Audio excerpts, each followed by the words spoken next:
പ്രിയങ്കയുടെ Palestine അനുകൂല ബാഗിനെ പരിഹസിച്ച് Yogi Adityanath. UP യുവാക്കളെ ഇസ്രയേലിലേക്ക് ജോലിക്ക് അയക്കുന്നു. കോൺഗ്രസ് ബാഗും തൂക്കി നടക്കുന്നുവെന്ന് യോഗി.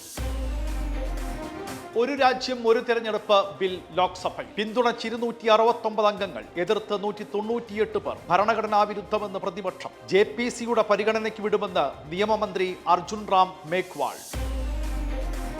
മഹാരാഷ്ട്രയിൽ ഇന്ത്യ സഖ്യത്തെ മുൾമുനയിലാക്കി ദേവേന്ദ്ര ഫട്നാവിസ് ഉദ്ധവ് താക്കറെ കൂടിക്കാഴ്ച. ഒപ്പം ഉദ്ധവ് പക്ഷം MLA-മാർ. സവർക്കർ വിരുദ്ധ പരാമർശം രാഹുൽ തിരുത്തണമെന്നും ഉദ്ധവ്. ഓർത്തഡോക്സ് യാക്കോബായ തർക്കം നിലനിൽക്കുന്ന 6 പള്ളികളിൽ തൽസ്ഥിതി തുടരണമെന്ന് സുപ്രീം കോടതി. ഓരോ സഭയുടെയും പള്ളികളുടെ കണക്കറിയിക്കാൻ സർക്കാരിന് നിർദ്ദേശം. പള്ളികളിൽ അനിഷ്ട സംഭവങ്ങൾ ഉണ്ടാകരുതെന്ന് മുന്നറിയിപ്പ്.